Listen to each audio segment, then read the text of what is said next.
All right, I'm going to call the meeting to order at 3:03 per the official Board of Selectmen clock. The topic of discussion here is the ongoing discussion of Tamworth resident access via Irene's Way, while also recognizing White Lake State Park's concerns of traffic coming and going from that side. I'd like to open up very briefly with a little bit of public comment. I'm going to ask everybody to keep brevity in mind. If we have to, we'll stick to the 3-minute rule, just to get everybody a chance to speak real quick, and then we'll turn it over. We have representatives from Parks Commission. What's the proper title for you folks? Division of Parks and Recreation. Division of Parks and Recreation. Within the Department of Resources and Economic Development. Right, DRED. Which sounds very spiteful, mean, DRED, but we'll take it for what it is. We also have 3 of our local reps here with Mark McConkey, Ed Butler, and Jerry Nurk. Thank you everybody for showing up. And public comment? If you just state your name so Darlene gets Hi, it. Gail Maroney. I live in Tamworth here, and we've been residents for 32 years, and my husband and I use White Lake probably 3 times a week at least, using our kayaks, and we enjoy that very much. And we were always under the impression that the left side of the lake was state forest and the right side was the state park, and we are just hoping that we don't lose that privilege. It's just part of the 31 years we've been in Tamworth, and it's a beautiful lake, and I think that the public should have access to that. Thank you. Thank you. Pat Lane, I live down the street from it. I like walking around it. My mother likes walking around it. She lives up the street from it, and I like swimming there in the summer. And if there's worried about people sneaking in, they should put bracelets on people as they go in the gate to the beach, to the state park. Then they can easily identify someone that's snuck in, Thank you. Great idea.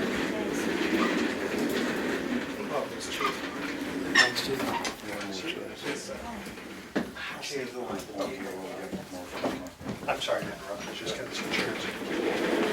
Do we have any further public comment before we? Yes. Lloyd? Yes. Yeah, Lloyd Haddon,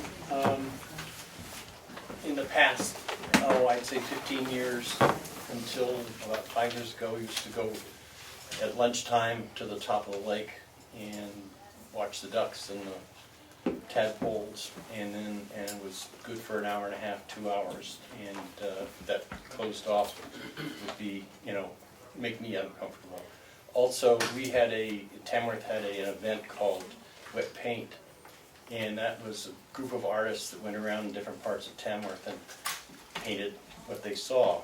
And one of the venues was the state park side of White Lake, and if that's closed off, then we would have missed out on that.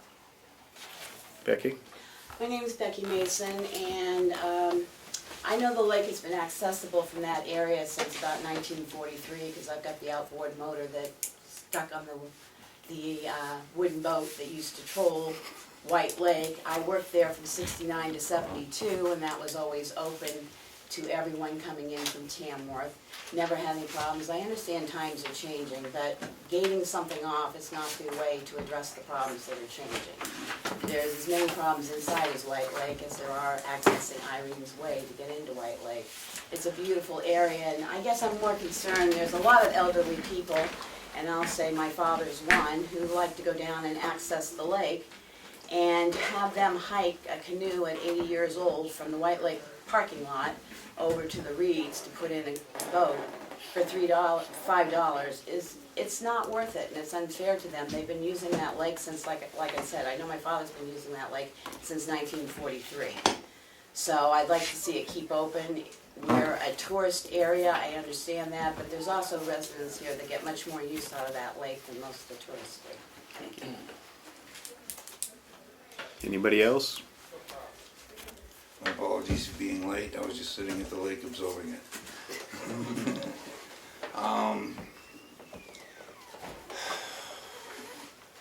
this has been brought up enough times where we need to really seriously establish if the town of Tamworth or if the state of New Hampshire owns the frontage on the lake. Because the lake has been redesignated to a dredge lake, which first, as long as anyone else can remember, it's been always designated as a great pond in the state of New Hampshire, 10 acres or greater. You know, the state has had complaints, the townspeople have had complaints. You know, some of the state's complaints to the area, they're fully understandable, you know what I mean? I mean, they're trying to run a, you know, a pristine little state park and have people come back and enjoy and not have a troubled time when they're in there. So I fully understand that. However, there's also locals that use that lake far more than the 3 months that the state park is focusing their income on, okay? There's a lot of townspeople that have been using that lake for generations, you know. I've talked to people that have been using that lake for 60 years, you know. I've been dubbed the official ambassador of the boat launch by a member of this board, and I won't say who, but, you know, for over 20 years now, okay? It's a very, very unique piece of property. It has a lot of things that the townspeople really, really utilize, respect, take care of.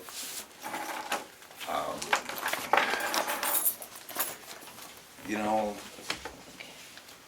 I think, I don't want to get too, I'm not going to overspeak here, but there's been things stated like from the park, okay, that I've seen cars parking on the water edge. Well, I know of 2 cars that do park on the water edge, okay? One is a little old lady that can't get out of her car, and she sits there by the edge to watch the ducks and throw corn out the window. And the other is a little old lady that goes down there because it's the only place that she knows of in the county where she can open her door, take out her walker, and walk out to get wet, because it's so shallow and progressive and flat, you know? So the people that are using it really are appreciating it. I do think that over the past 2 years, the self-policing of the people that really enjoy and respect the property has increased to the point where things that the state is complaining about have been rectified, right down to, you know, trash, cleanup, the drinking, et cetera, okay? A lot of things have been said over the past 2 years. I could go on and on and on, but at this point, I really think... At this point, we'd ask you not to, as we're trying to keep this moving. Okay, to keep this moving, we need to establish who owns that percentage of frontage. Because if the dredge is allowed, if the lake is allowed to be redesignated, which it apparently already has been, to a dredge lake, it's all done. Thank you. Any last public comment before we turn it over to the higher-ups here to let them weigh in? Anthony Maroney, and I want to say that we have used that lake and the area surrounding it for many years, and when people ask us where to go camping, White Lake is a beautiful place to go camping. It's one of the finest I've seen. Always recommend it to people. On the other hand, it was kind of upsetting to see the signs on there, no parking signs a couple of years ago, just out of the blue, and it seemed to put a bad taste in a lot of residents' feelings. I know there's been good rapport with the state and the townspeople forever. I haven't seen any bad rapport, but to me it's like, all right, you take this, then what do you take after that? When's it going to stop? Is this just for some people walking through, you're missing some revenue for that. How much does it cost for you to stop people to, not get a couple of bucks for walking in? And I just would hate to see it be lost to the townspeople. Use it all the time, all year round, and I know a lot of people do. And once again, we always recommend that campground to people that visit. It's a beautiful campground, well run, and I love to see everybody paddling away and sailing away on the lake. It's just the best. But anyway, my time is up. Thank you, Tony. If I may jump in on that really quickly, shortly, I've been doing observations there. I've recently been doing some volunteer work for the Loon Center because there's a very awkward behaviored loon hanging out in that new blowdown. And I'm sitting there doing observations. This loon's been trying to think about nesting as a past offspring, prior offspring, coming back to the lake confused, looking, should I live with where my parents raised me and all of that crap. At this point, this was just last week as a matter of fact, I had a state employee come into there and tell me that I was illegally parked and I was trespassing while volunteering for the Loon Center, caring about the ecology of the lake. And if I may add one more thing that I didn't add in my first shot, as for cleaning up in the lake, if they talk about litter, every year the locals that utilize that lake, we've done a flotilla in the fall, diving down, snorkeling with people to clean up all the beer cans, the worm buckets, and everything else. And not once has the state cleaned anything other than the shoreline of what they consider their park. Thank you. One last shot for public input here real quick before we keep moving. Real quick, for anybody who's not kept up, our position as a Board of Selectmen has been that we want to maintain access via Irene's Way to the side of White Lake as we've had for many years. We also maintain that the town does own the road and feel we have enough sufficient evidence to make that case. At this point, I'd ask for our folks from Dread to briefly recap their stance, and I'd turn it over to Senator Bradley and our representatives to weigh in on what they feel, our best course of action is moving forward. Yeah, I'll just make a couple of real brief comments, kind of go through a little bit, because it sounds like, I think you can walk through sort of some of the direct responses. Could the gentleman, for the sake of it, would you? Yeah. You Sure. state your Good afternoon. My name is Jeff Rose, and I serve as the Commissioner of the Department of Resources and Economic Development, and appreciate the opportunity to come here into Tamworth today to talk to the selectmen, as well as to always enjoy and appreciate getting perspective from the public. And so, White Lake is a pretty spectacular place. I recall camping there when I was a kid, and I've always considered it one of my favorite state parks, and certainly a great place for camping, and it's a great asset to the state. I think, and I'll let Director Bryce speak a little bit more to some of the specifics, but I'll just say that we have a lot of really spectacular state parks that we have the privilege of managing for all the people of the state of New Hampshire, and we try to do so as effectively and efficiently in recognizing what our mission is, which is to try to provide quality recreational experiences and be responsible to the natural resources that we have the privilege of serving and protecting on behalf of the people of the state of New Hampshire.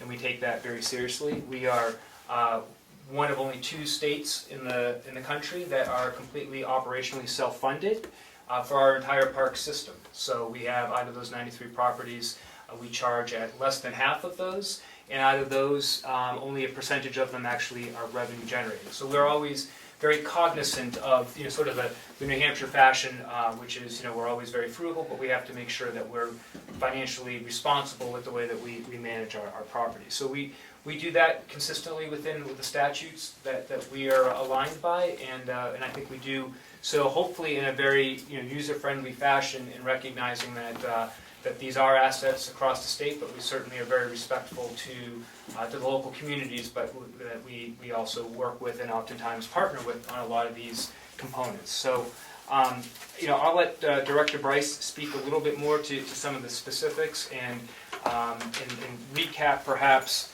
the nature of the conversation that took place back in early May, which seems like there may be a slight disconnect, I think, with what we're trying to accomplish in terms of the effective management of the property and some of the comments that perhaps have been expressed thus far. Okay, Phil Bryce, Director of the Division of Parks and Recreation. Thank you again for meeting with us. Senator Bradley, thank you for setting this up. And thank you to those of you that came here this afternoon to make some comments. I would say that for the most part we are in full agreement with what we've heard so far, and that's the reason we have the park. I don't know where the thought was that we were going to be closing that access off completely came from. So I'd just like to reiterate the points that I made at the last meeting, which, because I heard that there was somehow some misunderstanding of what our intentions were, I put in a letter to the select board today and sent it off to you, so you would have a record of at least certainly my understanding, and I have my notes from that meeting and my presentation from that meeting, so I'm pretty clear. So first, we presented at the last meeting the activities that we support at Irene's Way, which is leaving the road open during the day, for car tote boat launching, for fishing all seasons, and for access to the hiking trails. Those are, we understand, the primary uses, although we point out, access for people, hiking trails means getting there and enjoying the lake and those sorts and those types of activities. So there is absolutely no intention of putting a permanent gate up at Irene's Way. None whatsoever. I have not heard, the only time I heard the staff say anything about that was that, it would be easier if we did that, but that doesn't achieve, we have a lot of gates across our state properties because of many of the similar issues that are occurring here. But Irene's Way is not the place to put a gate based on the history of use of that site. A permanent gate during the day so people can't get down and use the lake, use the trails.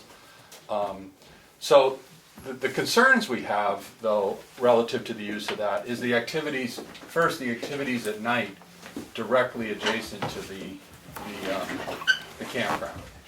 I just got back from a week out in the Midwest, and half my nights I had a wonderful camping experience, and the other half of the nights I was wondering what was going on here with all the noise and stuff that was going on till 2 o'clock in the morning. So, and particularly next to the youth area there. And so there's dumping and trash, partying and noise, fireworks, and we're also very concerned that there's actually illegal activities relative to drug use. And the way we deal with that either is you gear up for enforcement or you close it off for access. Our other areas of concern that we presented that evening was the swimming in a non-designated swim area and the boat moorings, unauthorized use of the day use park beach facilities. To be honest, I'll say that up front, that is less of a concern than the other issues. We have people sneaking into parks all the time. That's not a driver at that site for Irene's Way any more than any other. It provides convenience. That's not up to you to work out, that's up to us to work out. Parking vehicles close to the lake, we presented that because we just want to be mindful of that and the impact if somebody got a vehicle that's not in good order and we're polluting that beautiful lake. Not to say that we don't provide opportunities for people to enjoy it by being able to get close to it either. And so we actually, I actually proposed some of the things we were going to do, and just to run through those quickly, we open and close the gate in the morning and the evening. Off season, when the campground's basically closed, the gate's open all the time. So November 1st to April 30th, there's access. During the hours that the gate is open, folks will park parallel to the road. The parking signs, the no parking signs, should be gone. If they're not, I'll be very upset. Those should be gone, and we would be looking to providing more parking out there for people to be able to access. And we'll talk to folks about how best to do that. Visitors, you know, we hope that people would know that, you know, if they decide they want to use the park and they're parking out there, they would be willing to pay to do so, even if they park there. But as I said, that's not our primary issue. So when the gate is closed after 8, if people still wanted to access the lake, they could just come in the main entrance, and they'll be parking down there on the other side of the brook for them to get into the pond. And then, as I mentioned, we would, when the gate is closed, let's say in the evening or we would have a parking lot up on Depot Road in order for people to be able to park there if they wanted to go for an evening or a nighttime hike or whatever. That's what those are the sorts of things that we're thinking about. But our intention was not to shut off public access to that. We know how important it is. That's what we do. We provide public access. We have to find the right mix between those times in which we just provide it and those times in which we provide it with the expectation that people will pay fees to do it. And but I want to in particular make that very clear. The other point I would make, as we made at the meeting, is we believe we have confirmed, and the AG's Attorney General's office also has confirmed that the state owns the road. And we made a presentation at the last meeting. We have met with them to go over the materials so that the state owns and controls the road. It's a class 3 recreational road. And we brought David up again to address any questions or concerns about that, because he spent a tremendous amount of time doing that research. And then the last part of this, not recapping, but I'll just point out, and I won't go through them. We don't believe that thank you for the follow-up letter, but we had some very concerns about what was represented in those letters, and I addressed it in my letter, so thank you. Thank you. Would you like to start with your input, Jeb? Well, I obviously appreciate everybody being here this afternoon. After talking with your chair, and after talking with Commissioner Rose, I thought it would be good to have a pretty frank discussion about the situation on Irene's Way.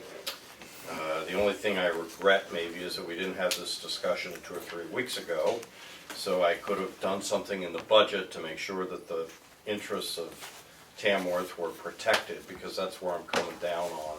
But I think I've heard some good things, and I've heard some things that I think not so much need further clarification, but really need a pretty frank exchange of ideas between your board and DRED, and that's why Representative McConkey, Knurk, and Butler, and Councilor Kenny are all here to facilitate that. I think, from my point of view, having been out to Irene's Way a couple of times, there's no question they're historic uses that have to be preserved for the people that, you know, own through the state or private property, and have enjoyed White Lake for years, and ought to be able to continue to do so without, you know, the kind of impediment that a gate, whether it's at night, whether it's part of the year, would provide. On the other hand, there are some issues that I think, you know, rightfully so, DRED has raised, and I think, Jim, in our conversation that we had, you know, Tamworth has made a commitment, at least to me, that you're going to, you know, try to improve the, you know, policing at night, if you will, and things like that to minimize, while nothing is perfect, and even with a gate, people can go back in there, use drugs, shoot off fireworks, do all sorts of things that we don't want to see happen. And in fact, a gate probably encourages that, not discourages it. And a gate keeps out the good guys, and the bad guys go through the woods to do that. But I think, you know, these are some of the things that I would like to see talked about this afternoon. So the discussion about the gate, building a parking area out on Depot Road is just put in the rearview mirror for at least a year or two to see if, you know, as Robert Frost said, how, you know, I'm not going to quote good fences make good neighbors, but I think you see what I mean. If we all take the right action with common sense, the way people do things in New Hampshire all the time, we don't need a gate, we don't need to build a new parking lot, but a little bit better management, both by the town and by DRED, I think at least give it a trial for the rest of this summer and next summer before there's any discussion of a gate. That's what I want to see happen, and I suspect that if you talk to the other elected officials here, and I have some of them, that's exactly what they agree with. So I think, Jeff, you need to be cognizant of that. I think the select board should be cognizant of that. And so what I would hope to accomplish today is, let's not even have a discussion about who owns the road. That's leading in a way that I don't think anybody in this room wants it to lead, because there's going to be a winner and there's going to be a loser. It's going to be expensive for you. It's going to be expensive for the AG's office. I don't think, and it doesn't solve anything. What needs to be solved are some of the issues that, I think we all know exist, and how do we solve them so that all the people in this room can continue, and a lot of people who aren't here, continue to have access in the way that they've traditionally enjoyed, but, they're not, if they're going down there after dark to go fishing, they're not running into, kids doing something illegally out there, or noise in the middle of the night, and while no enforcement is 100% perfect, I think that if there's a commitment both on the part of DRED and the part of the select board, these issues are easily resolvable in a way that doesn't need a gate, at least for a couple of years, to try how an interim solution would work. And so that's what I'd like to see this discussion focused on, as to who should do what to solve the problem, without, Jeff, the state coming in, or Joe and myself and Mark and others trying to overrule you. I don't think that helps anybody here, okay? And I think we've proven we can be pretty successful when we put our minds to it. So that's what I'd like to see happen, and I would hope that, that's where the focus of the rest of this, meeting can be. And Jim, thanks for pulling this together. So that we don't go right across and have the row of Republicans, I'll jump to the back. Do you have anything you'd like to add, Jerry? Sure. Actually, I did do what you had requested, which was to do some research through Office of Legislative Research. Mm-hmm. And they did go back and find the bill, HB 258 from 1943 in the statute. And I would agree with Senator Bradley that who owns it isn't the real issue, but it does state, it talks about the highway maintenance, and it does state at the end, then this section should not be construed as affecting the control of the Forestry and Rec Department over parking areas or other facilities. So that would sort of imply, again, yes, that it's owned by DRED. But I would agree, though, it doesn't matter who owns it. We ought to play together in the sandbox well. And I think the issue of how to enforce will be difficult. I mean, we really can't be asking the town police to go down and be checking this out all the time. And perhaps we can really get the community to do a good job of trying to report when there is something that they've noticed, or some other ways to try to manage the issue. And I think that working together so we can all play in the sandbox and enjoy the recreational resource would be nice. Thank you. It just seems to me that if it comes down to it, we can always reclassify the road. And that seems like it would be a draconian measure and a draconian effort. What Jeb said relative to traditional use makes the best sense, I think. And we need to find a way that achieves as many goals as possible for the town to allow that traditional use, and allow the state its ability to control the space as much as possible. We are, I'm sure, all in concert with helping to do whatever we can to make that happen. Right. Thank you. Joe? Thank you for allowing me to be here today to speak about this topic. I was at that location with Forest and Lands earlier in the year. It was just past the winter for our Forest and Land store, so there wasn't any parking or congregation issues at that point of the year. But having said that, just to kind of outline a little bit from the, from my perspective, 108 towns and 4 cities, we got a lot of major parking issues with our, state parks. And particularly if you look up at Dinah's Bath, up in the West Side Road, up in Bartlett and Conway, what happened in that particular case is both boards of selectmen came down strong. And they put up massive, via the state, put up massive parking signs on both sides of the road to control that parking situation. That was local control, so, that's something they chose to do. But it really comes down to safety. And I always look at it from the safety perspective. What can we do locally and at the state level from a safety perspective to manage the situation that's at hand? So I agree with my counterparts here that we want to, support that traditional use. But it goes out the window if we can't, protect, make sure that the public is in a safe environment.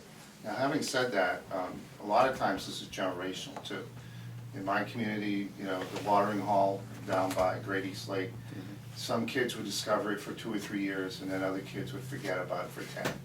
And so it's, maybe you find out this is kind of a crop of kids, it's a generational thing, and then, a few years from now, the problem is solved. So you've got a great travel and tourism environment with a lot of population coming to the state with an overflow of parking. You have local kind of kids that are, using it, and will they kind of drop out of use in the future?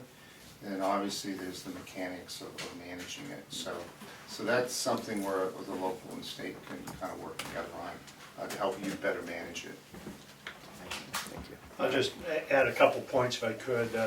I've been in agreement with Senator Bradley in the conversation from the beginning, and the hope that the minimum workout at this point was that we would take 2 years to try and work with the town and work with DRED so that the people have the access. I have the pleasure of being on Public Works, and we have had the pleasure of trying to find every extra dollar we can for the state park system, and we have been, I believe, fairly generous in moving projects up at White Lake State Park because it's a personal concern to many of us in the North Country. I don't want to discuss the road, but I would certainly appreciate the background information on the right-of-way and the determination and so forth in the event that we get to the end and have to do a reclassification. I have involvement every year, every summer. We rent the facility. My partner does to do a triathlon there. We do the pitch pine, tremendous participation. Hundreds of people come every year, and hundreds of people with the comments is they've never been to a place so beautiful. And they've never been on a bike course that's so beautiful as what they have here.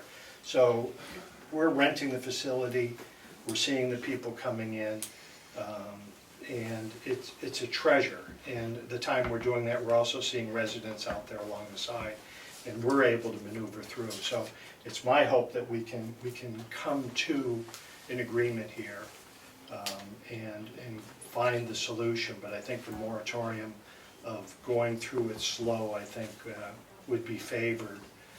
I understand that it's a nice idea to build gates, it's a nice idea to add more parking. As the councilor said, we have the same problem in so many state parks. We're always having to find money to do that. So a brisk 5-minute walk is not all that unappealing to most people, but I'd also like some background information when we're talking about parking by the brook and parking up front, with DRED outlining after hours and off-season, those areas that would be designated for parking, just so I had that background information. So with that, I'm hoping we can continue here. Yeah, I mean, I'd like to think, we could reach a compromise, find something that works for everybody, and I do. Yeah, Jerry? Just a real quick thing, Yeah. adding to what Councilor Kenny commented about the safety and the public safety, I think one of the things to keep in mind that does fit with what Dred was saying was also the keeping in mind the importance of preserving the lake in terms of its quality so that we don't, let it become ruined so there's no good for anybody. So that's one other factor that comes in that assessment of are we able to do a good job. Thank you. I do want us to come to a compromise. I agree with what Jeb says. Let's see if we couldn't, put this off for a year or two, see how it can go. I feel like both sides, us and DRED, have started to dig our feet in a little bit because we each feel we have some footing here, and before we really get to the point of drawing that line in the sand and finding ourselves in court and expense and a lot of time on everybody's part, I would like to see if we couldn't put talk at the gate and so forth on hold. With that said, I feel like we and the townspeople have a much better idea of where you folks are coming from and the concerns you have. I'd like to think that you guys have a better feel for where we're coming from and what our concerns are. You know, as far as help with policing, after-hour activity, that's certainly going to improve. Anybody who's been following stuff, and certainly everybody in town has been following, that we are in the process of rebuilding our police department, you know, to help with deviant activities, I guess, for lack of a better term, after hours. You know, I'd like whatever Steve and Dan, whatever you guys have for comments. If you don't have any, that's okay. You have something, Steve? Oh, yeah. Steve has plenty of comments. I think that what you're proposing is commonsensical, and in fact, we should have done that. The board was not configured the first time this came up. The townspeople, I believe, have been most welcoming and appreciative of the immediate past regional manager for this area and the local managers from Mike to Kevin to Art and now to Greg, all of whom to different degrees went out of their way to make sure that our townspeople could enjoy the facility. And so logically, well, we should do exactly what you say. And the reason we didn't do it was there were people sitting here who knew whose road that was, who rode in the plow when that was plowed by our road agent, who worked on bringing material in, especially to the Depot Road end to rebuild that road. And the state has no claim whatsoever to the last 200 yards of that, and they know that, and we know that, and that's where the water meets the road.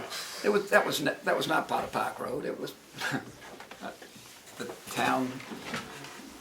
You know, Depot Road was Park Road in '32 or whenever it was, and a number of people who, speaking of having a lot of good feelings about the park, the lady in Ossipee who you may not remember, probably and she's gone now, God rest her, but you know, she's the woman who came here in 36 or 37 to see her dad build a place as part of the Civilian Conservation Corps. Good, you know, loved the place.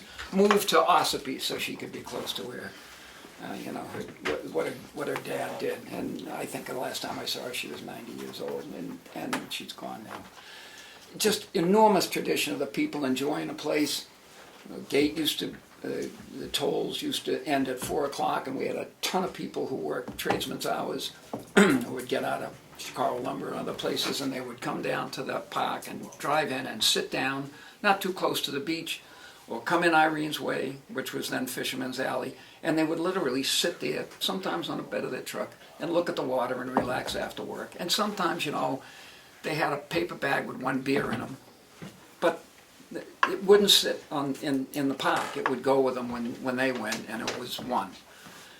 Just a great place, as everybody says.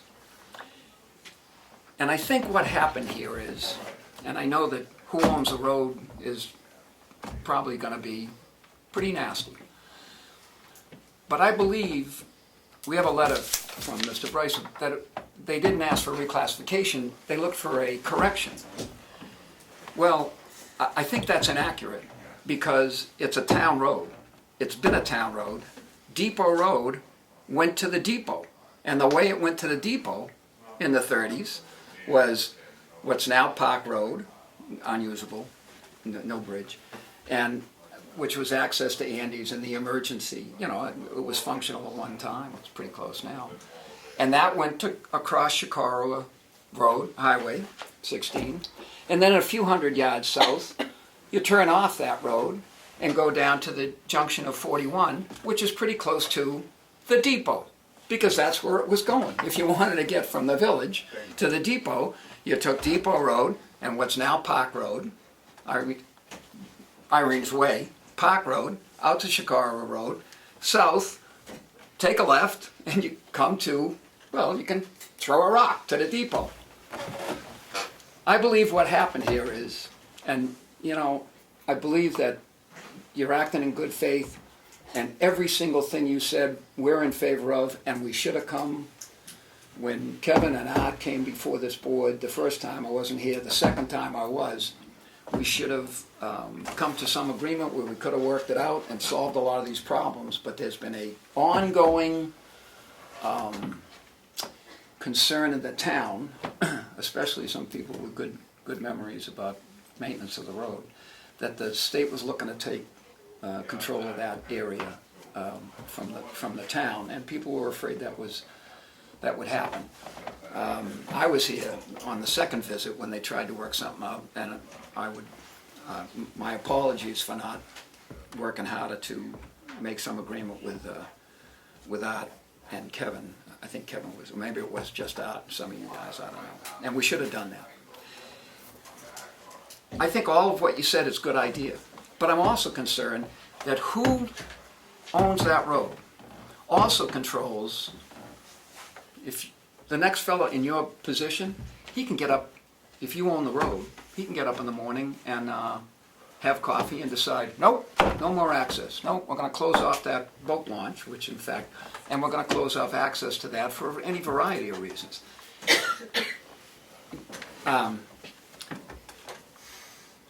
It's a town road. I believe the state reclassified that road because they could. And I think they did it because it was in the best interest of DRED and the Parks Department and the bureaucracy and the offices in Concord, and they did it at the expense of people in my town and the public who visits that. And I don't think you needed control of that road, which is ours, which is the town's, and in order to do this. Granted, we were slow to agree to it, but the last time we sat down, we were all in there with you. We didn't want needles and spoons in that area. Bad for the town, bad for your park, bad for the park that we use. And so ownership of the road is critical to any solution to this problem, because it's our road. I think what Steve's saying is he maintains it's a town road. Yes. Are you sure? You know, Yes, it is.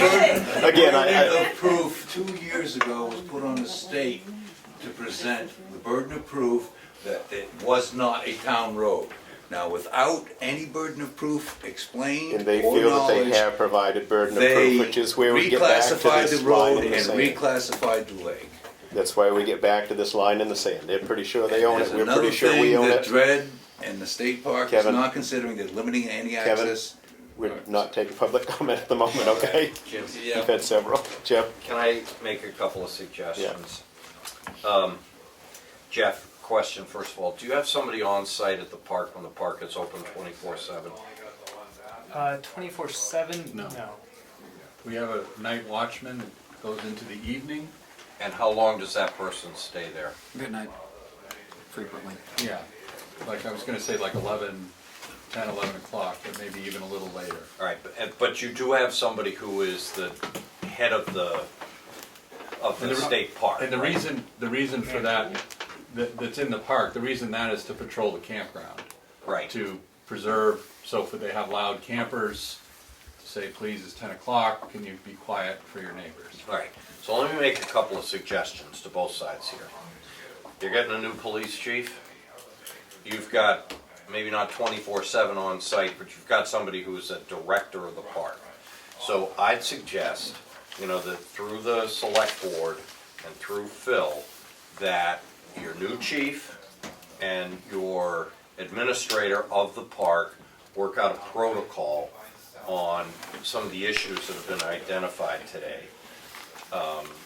Drug use, late night noise, inappropriate moorings, and any of those. Agree on what the issues are, work out a protocol as to,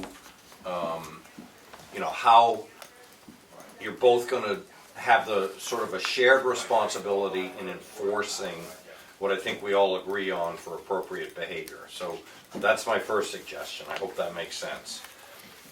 My second suggestion would be, it would appear to me that one of the concerns that Dred has is people parking like within 2 feet of the water. Now, I heard the gentleman back there talk about a couple of senior citizens that like to park close, really close to the water. Maybe the light touch of enforcement can, you guys know who they are, just deal with it as such. But Jeff, if you were to take your no parking signs down and back off to the other side of that little brook there where there actually are, I'd say at least half a dozen spaces, and just put signs that say, please park here, okay, to try to encourage people, you know, to do that. I think that would resolve, for the most part, not maybe the 2 senior citizens that like to park right on the road, some of the environmental issues that, you know, you're concerned about with the lake quality, and I think you would probably think that's reasonable. And the third thing, and I know you have a lot of really good contractors in this town that do, you know, excavation work and things like that. And I bet that with a little bit of volunteer effort, that some of the parking just before you get to the brook, where when I went out there, for instance, I parked, could be widened just a tad so that there's a safe access to people to walk down.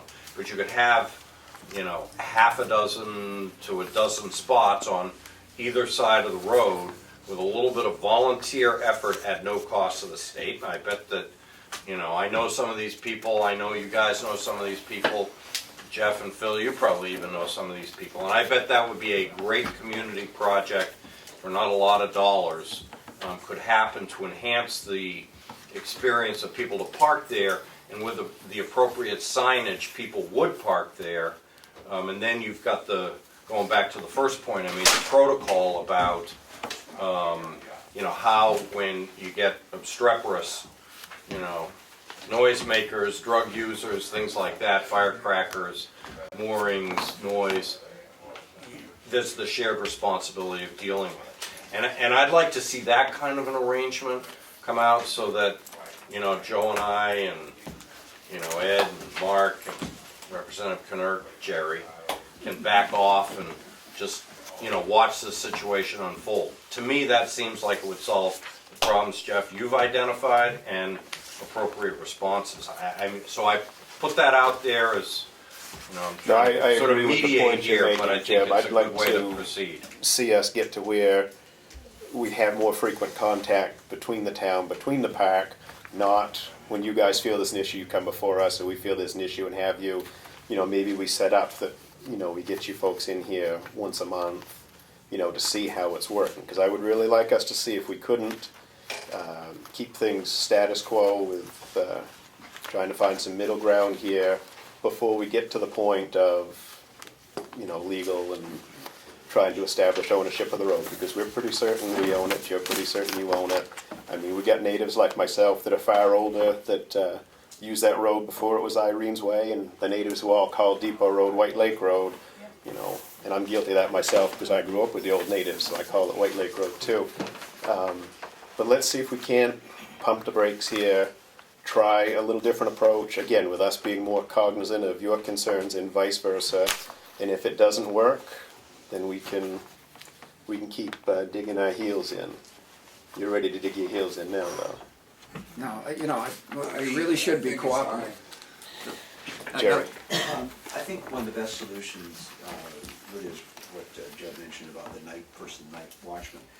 Does that person have any enforcement authority or not? No. Really just a law enforcement body, but he'd have to contact the police or the state police or the sheriff. In today's world, we very much caution our staff, and we're actually looking at upping our training regarding when they just need to get out of the situation. Right. And so They're not like fishing game. we are trying to beef up our the support from our forest rangers, but they are short-staffed, and we're working on, you know, we're trying to work on with them to provide them with some support to put on deputy forest rangers to help support that, you know, these sort of situations on an occasional basis. So, but other than that, I don't I can't have, we just can't have our. But Phil, the point I'm making is that there's a protocol between your folks and the select board and the new police chief. When your person knows that there's some activity going on over there, either through campers or through his or her own, ears Yes. or eyes, there's a coordinated that's a- response, and I think that's what, Entirely- should be entirely negotiated appropriate, between yes. everybody. Yep. If I could just offer, I'd be happy to talk to Sheriff Shardy about it, to see if in the interim, we can get just some spots, some pinging in and out of there. I've always had great cooperation when I owned my own business with the state police. More than happy to speak to the commander there and see if not on a regular schedule, but that they're coming through there. And perhaps, and of course, their people know that they can call on them at any time, so I'll have a conversation with both of them, and I'm sure they both would be more than cooperative to help out some here, which would help a lot more with that element. When the element knows that that's around, there tends to be less. Ed? So does this mean that there will be a letter of agreement between the town and Dred relative to the things that have been discussed, so that there can be something that is in black and white and people will I'd like to think so. define the details? Yeah. And can you include us in those communications so that we can follow it?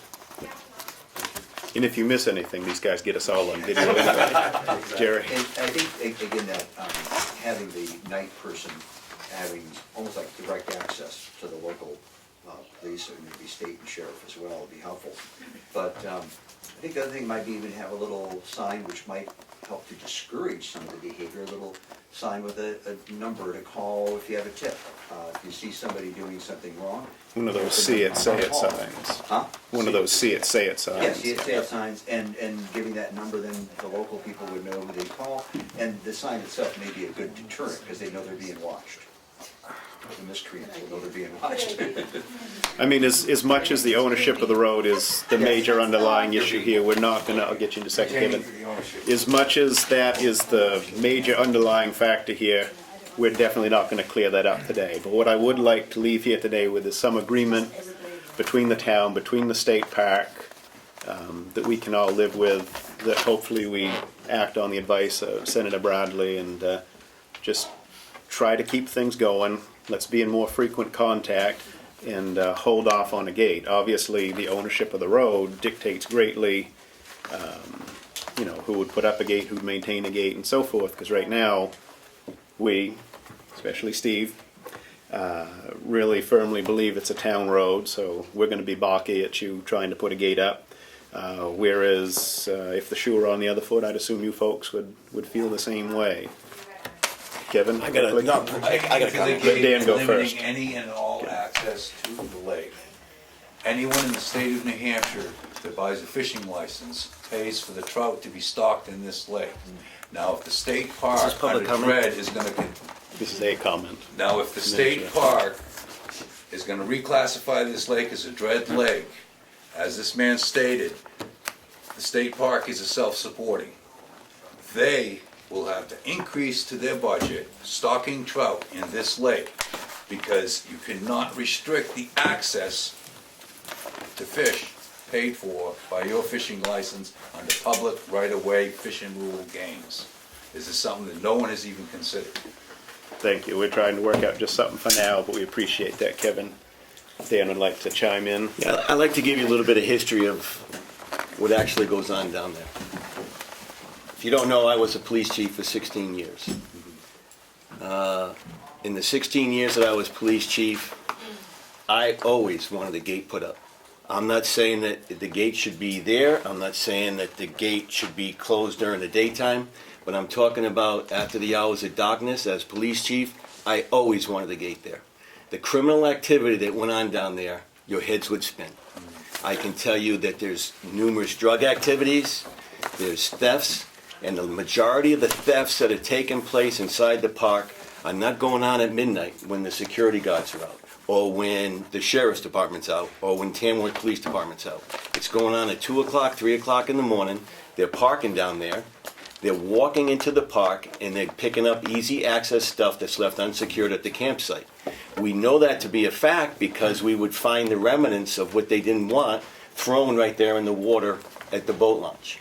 So we've had stolen vehicles down there. We've had burnt vehicles that were actually driven into the lake and set on fire.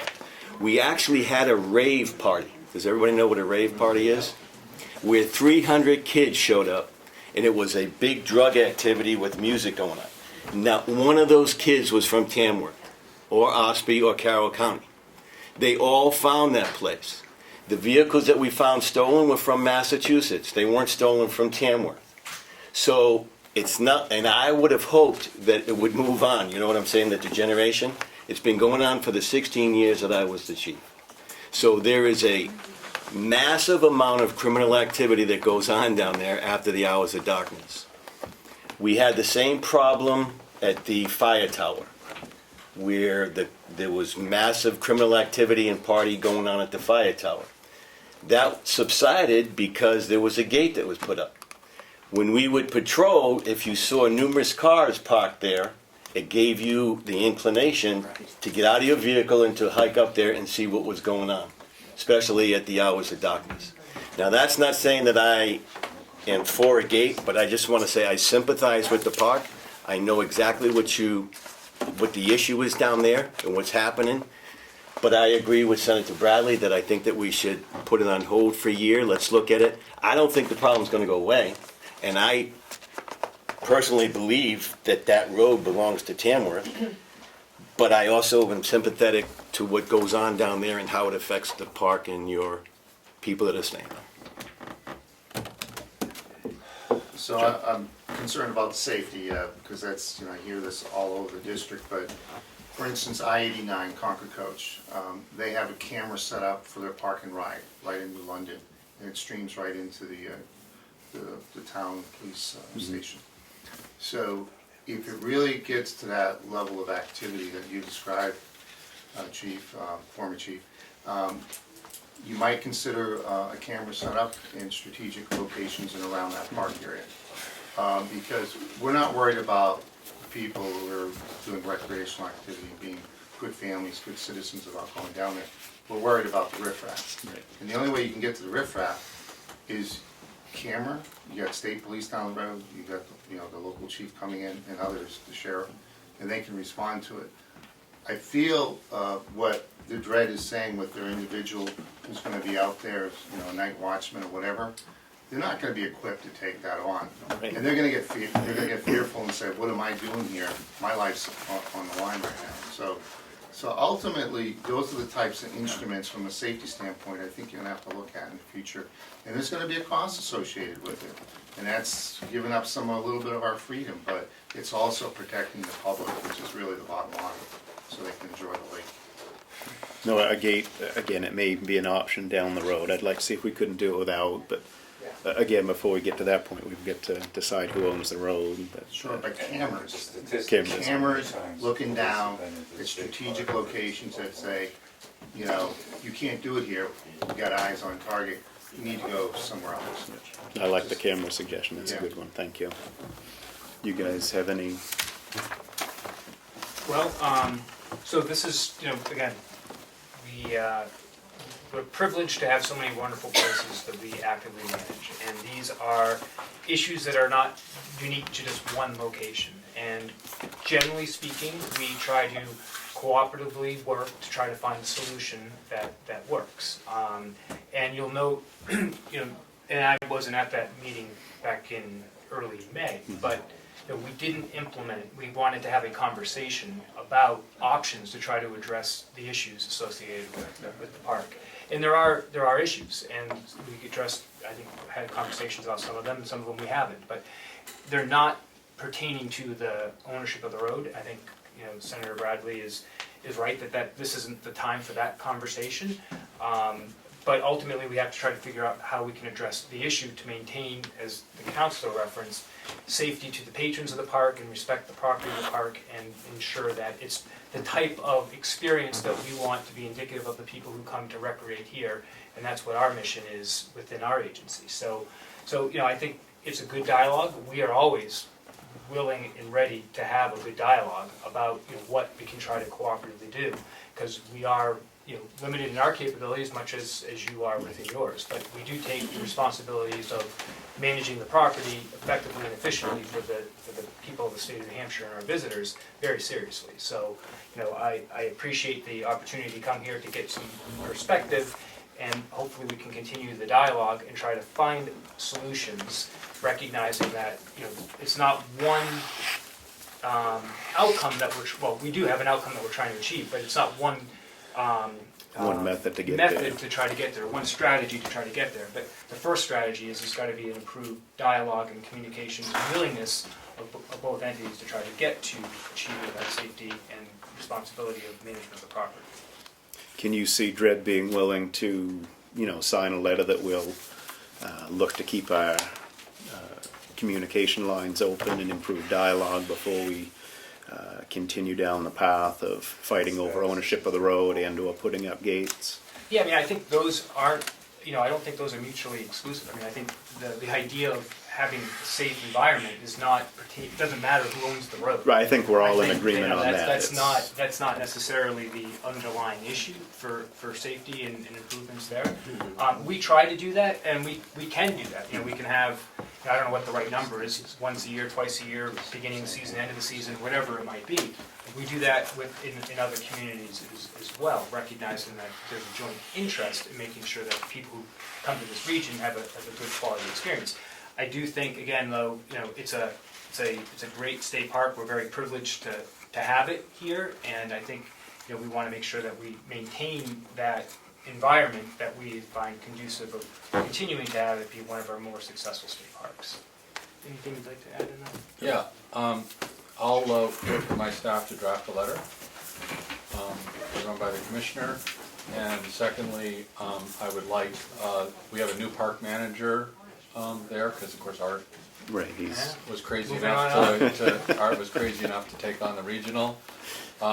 So I would like to have, at a minimum, the police chief and the manager meet with Art to talk about that protocol, so that we can get that going right away. And as you know, I sent you the agreement to be able to strengthen your enforcement. I didn't mean to imply that we expected you to put patrols in the park, and take care of all of our enforcement needs. It was just a tool for you, and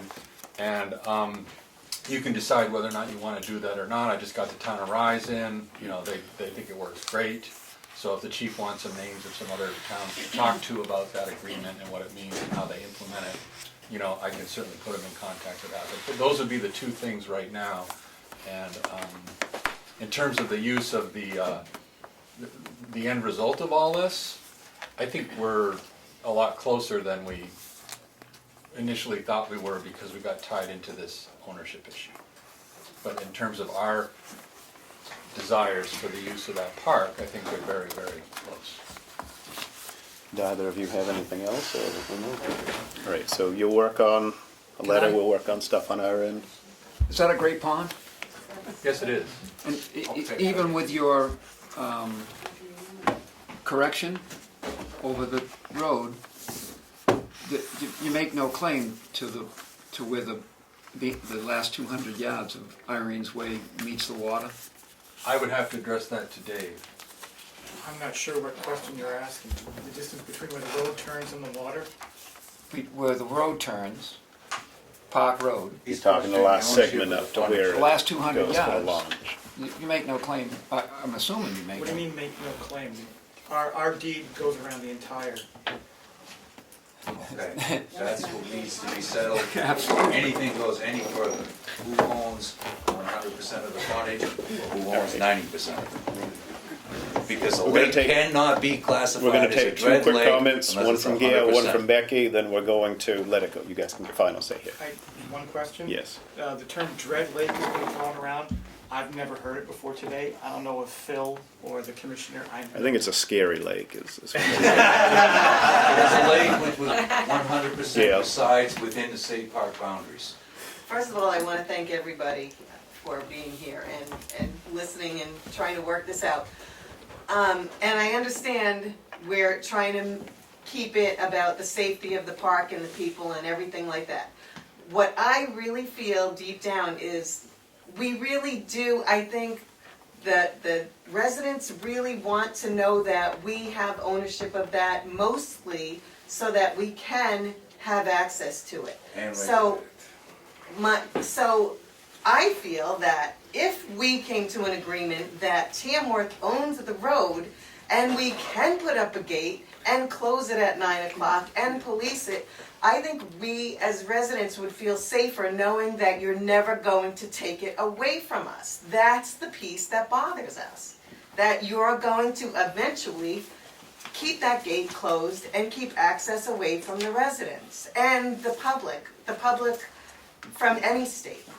And so to me, it is an issue of who owns that road, just so that we always have the freedom to use it. And I agree, if it's dangerous after 9 o'clock, police it and lock it. Who cares? Nobody uses it after 9 o'clock. No elderly person's gonna go down there after 9 o'clock, so. Becky? Well, that brought up my questions. One, I wanted to know if it was still a Great Lake, because if it's a Great Lake, there's motorized boats allowed on a Great Lake, and right now, everything that's classified under White Lake says car top carry-on, which is not a rowboat with a 10 horsepower motor on it. Secondly, is if we're going to make agreements with that little area that Tamworth says is theirs, state says is theirs, can we have the same rules? Because every year the rules for that little area change. You know what I'm talking about, Steve, you worked out there. One year it's ignore the people swimming out there, they're not our responsibilities, they're out of the swim area. The next year it's get them out of the water over there, we have full control of the lake, nobody's supposed to be swimming except in the designated. So when you're working up your agreements, could you define a set of rules for that area that's going to maintain consistency over, I mean, when I worked out there, we had the float out there. Most people don't even remember the raft in the middle of White Lake because we had enough lifeguards and extra. We've read stories in the history Yeah. books. And people were still swimming out around. There are people I know that come up every year that want to swim the length of that lake 2 and 3 times a year. They're told they can't do it. So if you make your agreements, could you make them consistent so everybody knows that yes, it's swimming, no, it's not swimming, yes, it's boats can be put out there with trailers coming in and offloading and stuff, so that it's just consistent. Because I think one of the problems that got us to this point, never mind the ownership of the road, it's the rules keep changing. Every time there's a new park manager who comes, I mean, I worked with Andy Gump, I call him, he was known as Andy Gump to us. The lake was wide open. Just don't take a cigar out of his mouth. He was happy to have anybody come in there, If we can have consistent rules. The other thing is what makes me a little nervous is signing a memorandum with police departments, because we were told the 2 meetings ago, the last time they were here, that in order to enforce park rules, you had to have a memorandum of understanding for your local police officers to enforce park rules. So are we enforcing town rules on that road, or are we enforcing park rules on that road? When you're looking at that memorandum of understanding that you're going to be signing, I assume that got forwarded to you. Is it town law or is it only park law? And we've I not can acted give you on that past history, memorandum. it's always been town law. If it's town law, why can't it be designated as a town park? And then the final question is, can boats be moored out there? Because it's an open lake and boats have been moored out there for a number of years, and on a Great Lake, you can moor a boat as long as you follow the guidelines and the law. Well, hopefully with our increased communication and open lines of dialogue, we'll get it and hopefully keep the rules consistent for everybody involved. Either of you boys have anything else? Oh, good. I'll make a Appreciate motion. everybody's efforts. This is a big deal in this town. This is a real big deal in this town, and I appreciate We've got 5 people higher up the food chain than us, and people talking and everything, that's awesome. I'll make a motion that we adjourn. Motion that we recess because we're going with Mark and some folks to look at Tamworth Road. So we're recessing until Second. whenever you tell us we're going. Sure. All right. So we're recessing and then we'll be adjourning after we deal with Tamworth Road.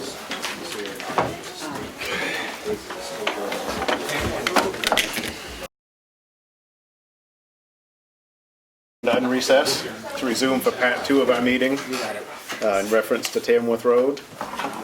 We have Mark McConkey. Hi, I'm Bill Cath, Assistant Commissioner on the DOT. Mike O'Donnell, DOT Bureau of Traffic. Joe Kinney. Hanscom District 3, District Engineer.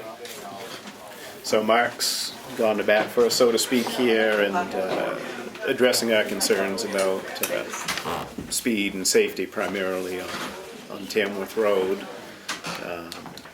You know, we've had all sorts of, I sent Mark a detailed email of, you know, things to, you know, maybe consider reducing the speed on the segment from the end of what I call White Lake Road, Depot Road, coming in, because once you get just this side of it, it's non-stop houses between there and the four corners, or our 4.5 corners in the village here with a little diagonal. You know, and in addition to being pretty much non-stop houses from there on in, we have a retirement home, special needs group home, the post office, and the police station. You know, there's a lot of activity coming and going, which, you know, prompted the concerns for hopefully eliminating the passing zone that's in front of Remick Acres and my house, and reducing the speed. We have a lot of people that walk on the road in combination with all the congestion and the activity. Yeah. And then on the other end, as you get out towards 25, our concerns are obviously because we have the Brett School there, the elementary school, and immediately across the road is the daycare that has kids going back and forth all the time. Yeah. And I think that's a brief summary. The Butler's Bridge, south end of Tamworth Road, I believe is on the list for 2022 or 2021. Yeah, well, hopefully we're gonna get it advanced as well, too. I think That's great, what- but and then I- from funding, what we're having it done and ready early, that if it's, so it'll be ready, and if there's funding available, some other things don't come to fruition, it'll be in a good position to move up. And that's part of Yeah. that's part of the route where folks, mom or dad will walk the kids to school, or pick up the kids with a stroller and stuff, and that's, everybody holds their breath at Over the, that bridge. Oh, well, it's narrow, and we Yeah. have a gentleman on one of those, you know, he's got a bike, he doesn't drive, salt of the earth guy, local guy who's been creamed there. And it's not that people are malicious or dangerous, but you know, there's a lot of folks on the phone, and I understand that that's probably getting better in this town, in this state, because of enforcement. But that's a traditionally, now I'll look at my GPS on my phone, because my GPS is saying to take that route if I want to go to Conway from, I don't know, Burlington, Vermont. A lot of the GPSs read, sure, you know, go that way. And the sight lines on the north end of this road are horrendous, and folks of a certain age, you know, we shrink as we get that way, and a lot of folks are buying sedans again, or some of those small cars, and coming north on that road at both ends, and as Jim says, in the middle, it's a nightmare. So we all just hold our breath. Yeah, what worked out well 50 years ago isn't, you know, quite as good now in the influx in traffic. And the GPS is a good point, because you see a lot of people are getting directed that way, and anytime it's busy traffic going south on 16, like on a Sunday, they shoot down over 113 or Page Hill, and they come out on 113 Tamworth Road and treat it just like it's Route 16 and do 55. And even if we had 14 police on the road, it'd be hard to catch them all. Yeah. Yeah, you're right, that thing, enforcement is a thing, I mean, that's, and Mike can speak about it. We can look at it definitely, usually, you know, posted speed limits are based on an engineering study and based on some, you know, national criteria, certainly, and then built up residential, local village area, you know, there's consideration of that as well, too.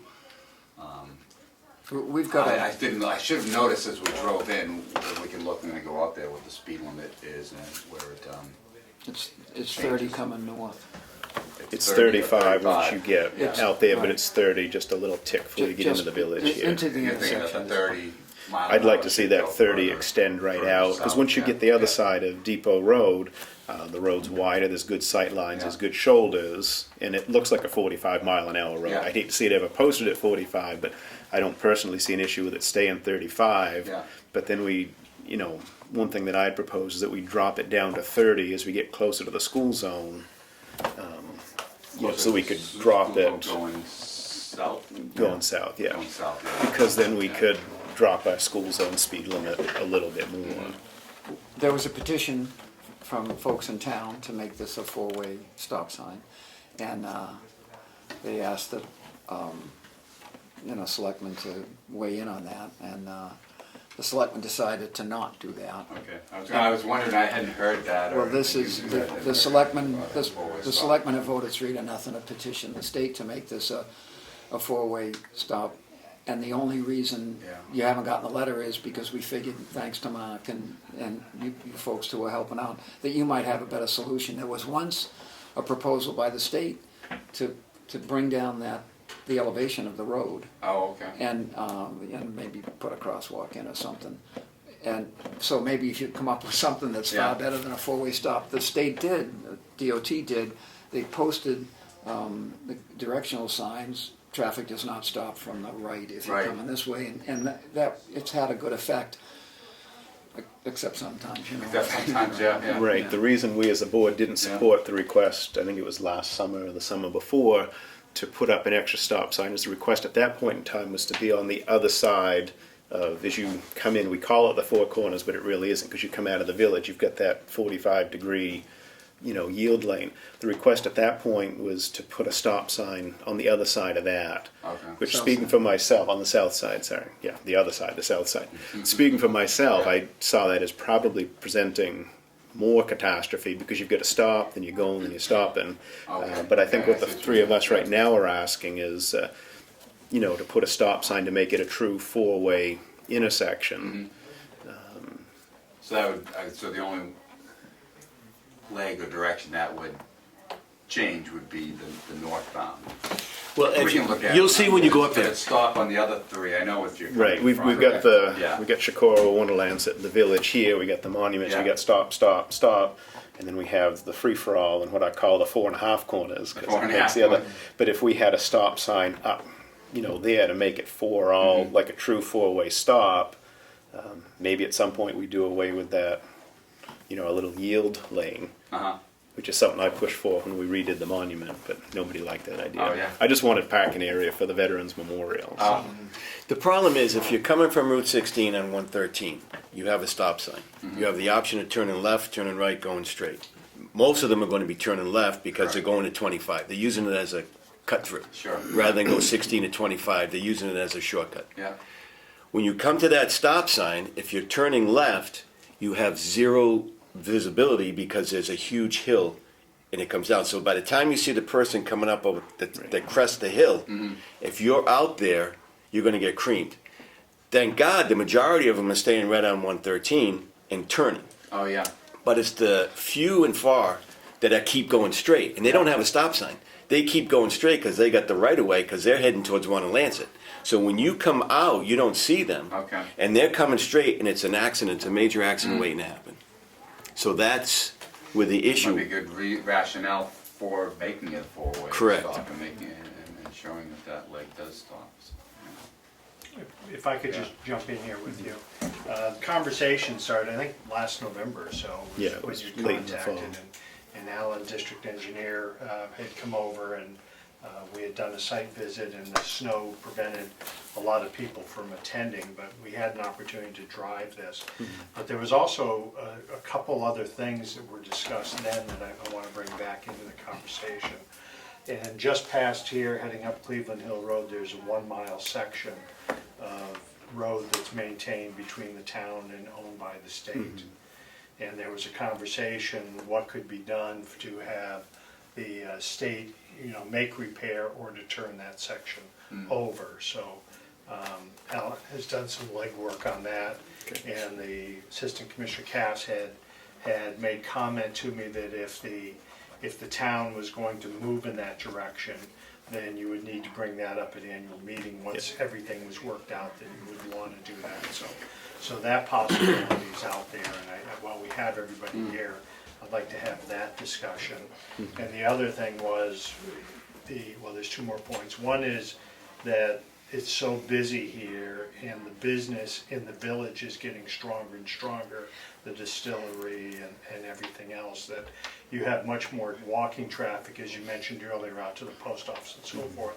And perhaps during a reconstruction project, that perhaps the town could also assist in maybe some shoulder work or something to make that movement of pedestrians through there safer.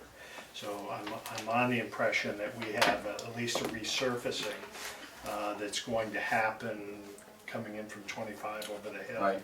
So our timing's probably not real good with that, but there are programs that they can discuss which would, with some town participation, whether it be 20%, that would move you ahead in the schedule to get other projects done. I know Yeah. we were talking earlier about there was energy in the past for a bike path and so forth, and Councilor Kenny's very familiar with that, heading up that end of it. But, so I'd like you to be able to try and use the resource that's sitting here to talk about that.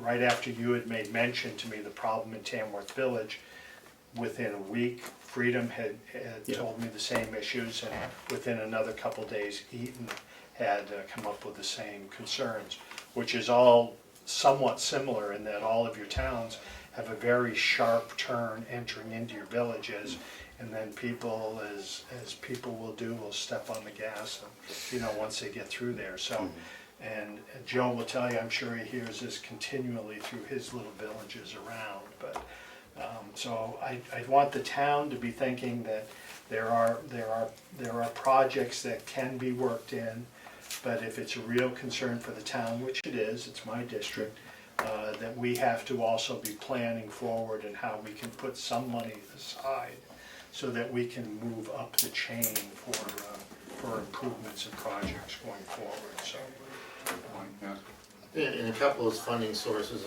right now is CMAC, obviously that's kind of traffic mitigation money, which I think is about 14 million in the pot. And then this fall, I think we have the TAP grant process, which is a transportation alternative program, which is really kind of geared towards, sidewalks and pathways and safety measures. But sometimes it's always good just to throw in an application. So that way you get some technical assistance, and even if you don't get funded this time around, at least you know the process and how to strengthen that application. So if you're thinking of something along that line, put one in and see how it falls out, and then if you need to reapply, then you're in a better position to do it. And you think the TAP program might help us to add shoulders for pedestrians? There would have to be true sidewalks. Yeah, Yeah. you do better. Sidewalks are a touchy again, subject here. And another aspect of it, there used to be a number of specific kind of federal programs. There was a transportation enhancement program. There was also a Safe Routes to School program, which all kind of addressed alternative transportation other than vehicles. In the last federal authorization, they kind of rolled all of those different programs into the one TAP, Transportation Alternatives Program. So we get about $2.5 million a year, and we usually do a annual, every other year, a grant round, so for about $5 million of funding statewide. And it's generally geared at those alternative transportation projects, either bike paths, multi-use paths, sidewalks, shoulders if shoulders are for both bicycle, or predominantly for bicycle or pedestrian use. As well as, and I bring it up because Mike had noted it driving in, with the school down there, and I presume, I don't know if they bus from the center of the village here down to the school, if that's a lot of the pedestrian traffic. That's another aspect of the TAP program. So Yeah, that's one of our concerns with the shoulders, is kids riding their bikes to and from school in the spring and fall. Yeah. So that's kind of what it was geared toward, those types of uses. And I don't know how closely you guys work with the Regional Planning Commission. Usually, it's in this area, it'd be like Lakes Region Planning Commission. They usually assist their communities with shepherding type of worthy projects toward and through the application process. Traffic calming also included in the TAP? Yes, yeah. As Jack Waldron is chairman of our school board, and he remembers the state program that we raised, I think, 15 large a year for. In Chicora Village? Or no, this is after Chicora Village, when there was a state program to delineate the shoulder, not build sidewalks, but to delineate the path, and then the bottom fell out, and the state said that it wouldn't continue with that, and I understand the constraints of finances, but that's been something that, for years, the fire chief and the rescue squad, and everybody says, look, this is an accident waiting to happen, kids on bicycles, people with Yeah. strollers. You gotta do something to calm the traffic and to give them a place where you can say to the pedestrian, stay there. Mhm. You're safe, you know, you're much safer there than you are 3 abreast hanging into the right of way. Right, right. One piece of advice I can give you on the TAP application is to make sure you submit a complete application. I was on the committee last year for selecting projects, so they look at all the applications from all the towns, and the towns are in effect competing against each other. And if there wasn't enough description in the proposal to really understand what that was, or what its benefit was, or if it said something like submit 4 letters of support from community organizations and there were only 2, it's kind of like, oh well, you know, they don't really have support, or they don't really have this, they're not ready, and those would kind of get pushed to the bottom. So if you're going to submit an application, make sure it's complete and that the committee can see that you have the support and understand what the project is. What's the timeline? I mean, to apply, I believe not it's to. an annual. Biannual every other year, Oh, so I it's think there'll be biannual. one coming up, Okay. starting probably, notification this fall. Mike, It's if I in could. it's an opposite year. Yeah, Mike Exard at Yeah. Lake Street would be happy to do it. There's 3 people sitting in this room that have been on the panel to approve projects and so forth.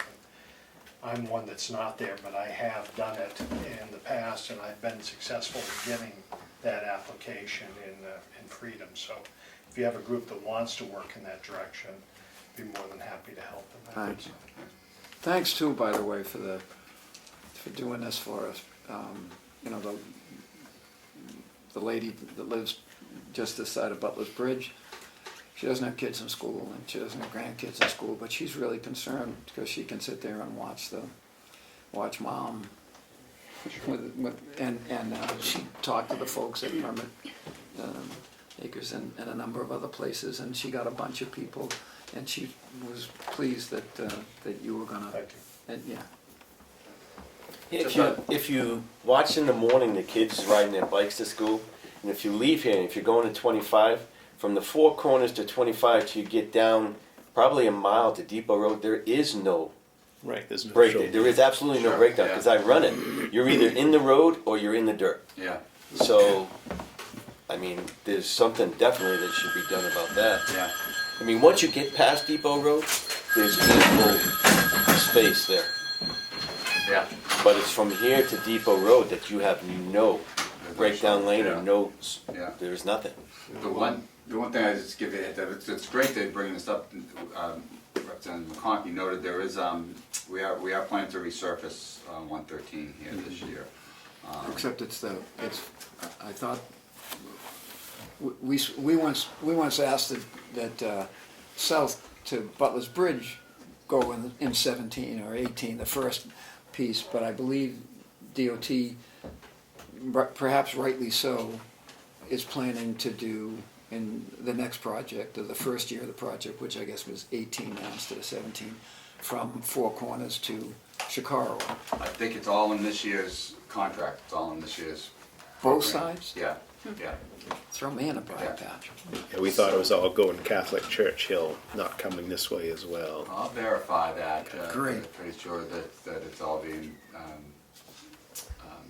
part of this year's resurfacing program. I know they're working with the district forces, Allen's forces are doing some under drain work, and then the contractor will come along behind and do the resurfacing. When we talk about passing zones or things like that, that's the time to be looking at it, before we're gonna be restriping that when it's repaved, so we can look at that. We want you guys to allow for enough Yeah. paint to not have the break in the line there. Yeah.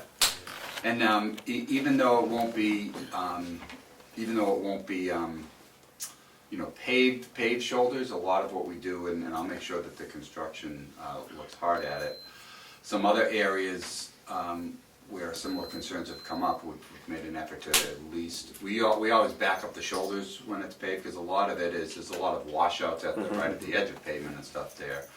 We do come along with a 2 or 3 foot wide strip of gravel backing up the new pavement so that it's a smooth and level surface. So it may not be you know, a paved shoulder, but it should be much improved, you know, level. It'll wash out and get back to where it was over time, but at least for a few years, it should be improved for walking, biking, leveler, less of the puddles in, you know, the washout areas, so. The town has, one of the best things that the road agent has made mention to me is that you process a lot of your own gravel and have your gravel here. Oh. So there might be an opportunity if a little more was needed for the town. They crush a tremendous amount and then move their own product. So perhaps there's some way to work with the road agent ahead of time to maybe get us out to a little further. Yeah, definitely worth considering. And Anything to improve us from that 4% slope from the edge of the pavement would be a help.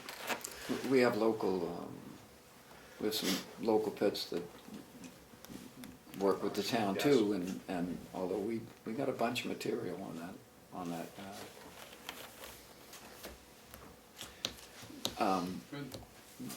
Will the DOT consider looking at Remick Acres and the post office, a crosswalk across Tamworth Road, or that's, you know, I'm just trying to think of whatever would calm. My whole deal with this is, a long time ago, I lived in New Hampshire, and every town had a thickly settled sign when it was thickly, and when you hit, and those are gone, and I understand that but what that meant is get off your accelerator and pay attention, because this is, you know, there are people out here. Something's changing, yeah. Yeah, and I understand that that's maybe not appropriate now, but there really is opportunities to remind people who are, you know, listening to the phone or watching a television show when they come up, look, pay attention here. Yeah. And I don't know where you people are expert at things that can do that. You know, I understand you're not gonna build a rotary in the middle of Tamworth, but there's probably a bunch of stuff. Let's not give up hope on that. I was going to say, give it time. Those things pop up every place. I'm not familiar with Remick Acres at the post office. Going south, Going south there's this some way. folks, and most of them hail and hearty, but there are a few Yeah. folks looking to cross Tamworth Road and then scoot down to the post office because they pick up their mail there, and you know, when you got a walker and there's little kids living along that road. Yeah. The one thing we typically caution, and Mike can to explain a little better, but I know you know, one of the things from an engineering perspective, we look for where crosswalks are appropriate, where they would be expected, you know, at intersections and things like that, where there's good sight distance. We get fearful that if there's a mid-block or a sidewalk, I mean a crosswalk placed in the middle of nowhere, that it gives the pedestrians a false sense of security there. I mean, and that's a real that's a real concern, because like I said, especially mid-block, that's why I'm not sure exactly where that is. Well, yeah, but you know, you'd look, and Dave Sylvia, when he was down in 3, taught us in no uncertain terms that the single best thing to calm traffic is enforcement. Yeah. And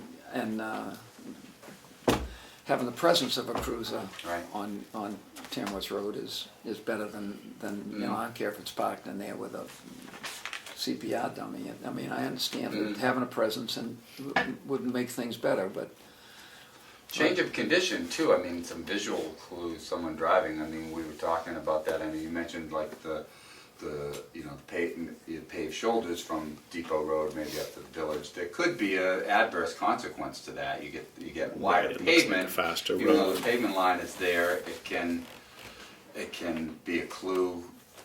You know, like I don't know if you notice. I don't know if speeds. We could do a speed study. If we're looking to look at speed line, we probably would do a speed study. But south of Depot or south of the school, where there are 4-foot shoulders, I don't know if you guys driving and notice the speed's a little bit higher there than in the village here. That could be because of the wider pavement or not. I don't know. But, And it could be also because it's not habited, there's not so many houses there. yeah, yeah. But also when we're doing striping, I'm a huge fan of narrowing the drive lane for the sacrifice of giving more of a fog lane and the perception of a narrowing of the travel lane. It's easy, and as soon as you start narrowing that, it makes everybody start to slow down a little, Right. so. That's a proven traffic calming technique. I love it. There's towns that don't, but I absolutely love it. So Yeah, I'd rather we perhaps try can talk narrowing the about lanes than putting fake bricks and a bunch of lights on the side of the road. That didn't work out there, so. I just have to keep putting your slow down for my children signs out there. So. You just need more little green turtle people out Your there. children, my children. My children. Yeah. Drive like your kids lived here. We need one of those signs. Yeah. But, you know, we have a perfect opportunity with that resurfacing to consider that. I'm worried about Dan falling off the edge of the road, so if I give him a line, because when I was running, the hardest part of my run was through that flat section with nothing but sun beating down on me, Yeah. so. No, it is, there's nothing, and the scariest thing is not so much me running, which is scary, but the scary thing is when you see the sixth grader going to school, or the fifth grader the first time on the bike, and he's doing this going down the road, and he's in the road, I mean, because there is absolutely Right, there's no nothing shoulder and it's to broken get him pavement off. on the edge, so they're gonna stay And 3 the feet bike's in. going like this, and you go, oh my God. Yeah. And there are quite a few of the students that ride the bike to school. Right back there, yeah. One thing on speed limit, just my hesitation at doing a speed study. If people aren't obeying a speed limit 35 sign, they're also not going to obey a speed limit 30 sign. I couldn't agree with you more. People generally drive, they set their speed according to the character of the road, not so much what the signs say. So if we do a speed study and it shows people are going 40 to 45, the strongest argument from a technical and methodological perspective is going to be to increase the speed to that, so that the appropriate warning signs and safety devices can be installed to accommodate the safety traveling at that speed. Now, if enforcement does increase and people's speeds really do come down, then the study will show that that is in fact the appropriate speed. But the character of the road, I guess I can't speak enough toward that. If I don't know what we have for lane widths there, if they're 12 feet and they can be made 11, that goes a long way. Certainly if there's a sidewalk with a curb, that curb being there, that goes a long way. That can be accomplished through the TAP program. Even a bike path 5 feet off of the road, that can help. Just anything to change the character. But posting a thickly settled sign or a speed limit 30 sign, people generally don't read the signs, and especially now with GPS. They just go where it tells them. Correct. Yeah. They will have a sign that says Ossipee that way, but they'll still go this way. And would you folks have some pretty specific advice? And I'm assuming that you people know how to do this, and I'm gonna say, look, do this, this, and this. And it's your road, it's the state's roads, it's not our road, so Right. anyway, we can agree with you, or make it safer for those kids going to school, or change the crosswalk down from the school across, anything that you come up with, we would be eternally grateful for you on behalf of us and all the kids that are gonna. But definitely relative to crosswalks, we're basically looking for two things when we evaluate. Number one, that there's an expectation for drivers that they're going to see someone in the location where the crosswalk is painted. But then secondly, that we're directing pedestrians toward a safe location to cross. If those two criteria can be met, and what a lot of other states do is they say 20 pedestrians per hour constitutes the expectation that you're going to see a pedestrian. In New Hampshire, it's a little different. We don't have a lot of places where you would actually have that many. But if we can see that there's a neighborhood on one side and a school on the other side, it just makes common sense that you would have a crosswalk there. Or if you have a parking area on one side and a field on the other side, like a ball field, it just makes sense, even if day to day, there may not be 20 pedestrians an hour, but Saturday mornings, it's jam-packed. So crosswalk requests we do take, and you can send those to my office and we review those. Signage, we kind of do the best we can with it. Our main emphasis right now is more toward warning signage, warning drivers of unsafe conditions to get them to understand why they need to slow down. So if there's an unsafe condition anywhere along the road, like maybe a sharp curve with no signs that go with it, something of that nature, something that they should be warned about that is always present, those tend to get a lot of attention. We put a placard underneath with an advisory speed, which can help to slow people down. Could you address, Mike, the signs like Moultonborough and other towns, I guess, pay on their own with the radar shooting at them and telling them to speed? Oh, yeah, that's a good point. Moultonborough happens to be the most effective there is, but that's because you have a police officer every morning there, and then they have that as a backup, so I know we've talked about other And those are two signs. One I think I saw that you already have, which is the school zone speed limit that flashes 45 minutes before school, 45 minutes after. That's a good traffic calming technique, as people just become that more alert, aware, and in some cases alarmed that they might be pulled over if they exceed that in a school zone and have the heavier fine. But the other one that a lot of communities have been looking at is it'll have a speed limit sign, a regular speed limit sign, and then it has your speed and a flashing number. That is something we do approve. It needs to be as I described. Londonderry actually put traffic entering from right, your speed, whatever. They can't do that. We're going to be sending out a letter to take that down. It has to be a speed limit sign. It needs to be a speed limit sign, a regulatory speed limit sign with your speed under it and nothing else. I think I heard somewhere that those were around $1,500. So that would be something that the town is given permission to purchase and install in the right-of-way, with the condition that they take over the maintenance of the speed limit sign that goes with it. Because if the speed limit sign is struck, we don't want to have to coordinate and have our people there at the same time your people are there, just one entity to do the whole thing. But if you'd like to request one of those, you can send us a letter requesting that as well. Chief bought, when Dan was chief, he bought a speed limit, a portable. Portable, like trailer mount. Yeah, and it really helps, and it helps the locals as much as it does the folks from Memorial Day to Labor Day, because it's it doesn't tell me I'm a criminal, but it reminds me to slow down. Things just changed. I'll tell you where it really helps is in court, when they fight the ticket. Oh, yeah? They say, you already went by that one warning sign with the light flashing, and I catch you a mile down the road, and then you're telling me I didn't know what the speed limit was. So Well, they that missed it because they were on their phone, and they missed you because they were looking at the GPS. So. Yeah. Should we go up to the corner? Well, before you do that, can I put a plug in? We're gonna have a government council meeting July 19th in the Lakes region. It's gonna be at the Fun Spot, 10 o'clock. So, and secondly, this fall, early fall, we're gonna start scheduling 10-year highway improvement plan hearings, public hearings for the 10-year highway plan. And so we traditionally have at least one meeting in Conway. I know we have one up in Berlin. That doesn't mean we can't have one in Southern Carroll County. So it's always a good process to be a part of, to learn, what the state is planning out for the next 10 years, and then see the various projects and the various funding buckets of money that they're funding for the various projects.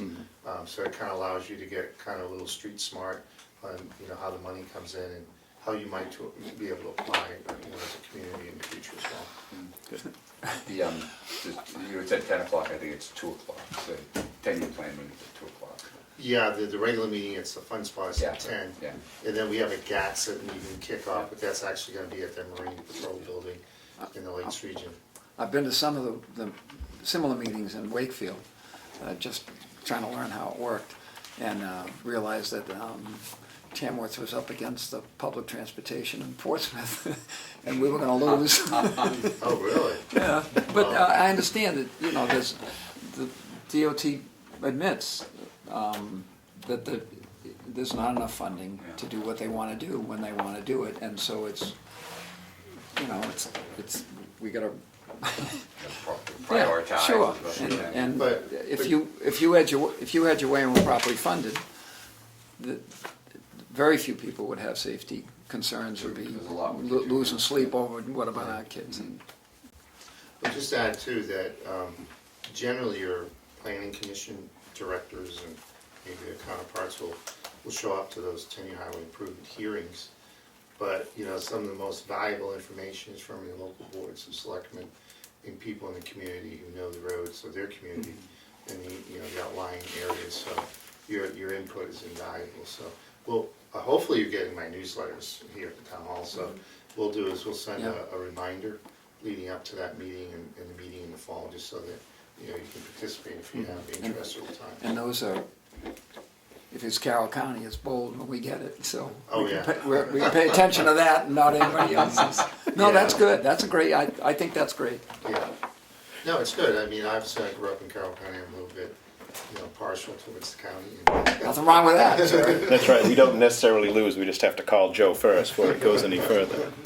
Before you go, though, I just want to make, Joe's brought up a really important point, in that once the town decides that they want to move forward with a project, it is extremely important to be at each and every one of these hearings, to be there when the council's there, to be in speak to the planning commission, to be in every publication they put through. Because when it comes time to score the projects, the more times it's publicly mentioned and written that the selectmen or this group has this interest or this concern, it really helps in the end when you're in there scoring. So every opportunity you can get to get before council, before the process, a letter to the governor and all those all the bike groups and everybody else, the walkers, those letters, it's easy to collect those as you go along than when you get to the process and all of a sudden you need those letters. So if you decide there's a project you want to work forward, I'm happy to help, but let's get that support and let's get us noticed in every publication we can get. Would it cost us any money to put a four-way four-way stop sign at the intersection? There are certain warrants that are required to be met to have a four-way stop. I can't recite them off the top of my head. You can submit a request for it and we would evaluate that.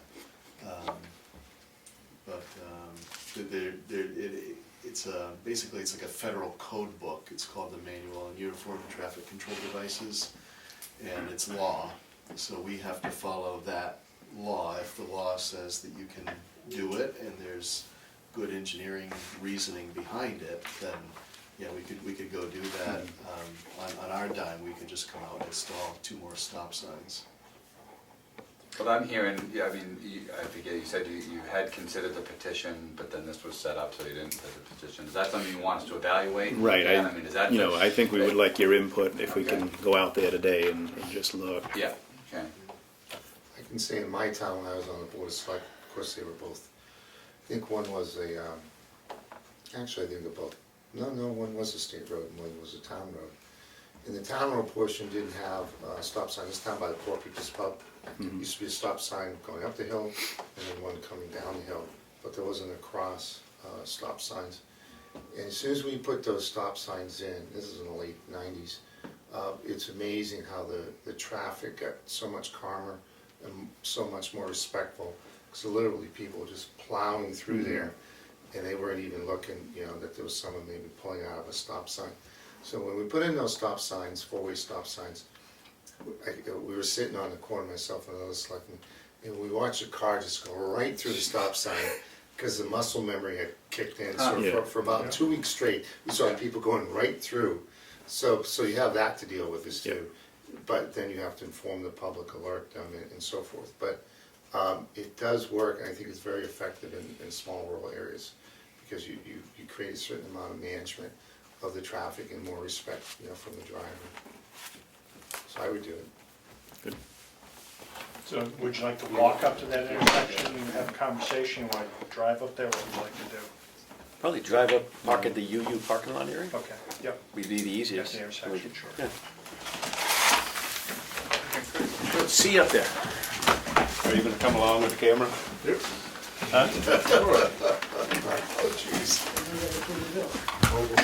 Those are expendable, John. I sit here and pretend I'm parking cars for the farmer's So market. you think the signs, I mean, I don't know how long ago the supplemental signs, the traffic doesn't stop. About a year ago.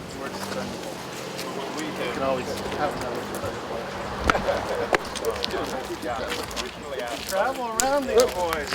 I have one of those, but it's for at that point, someone stops. And those really have made a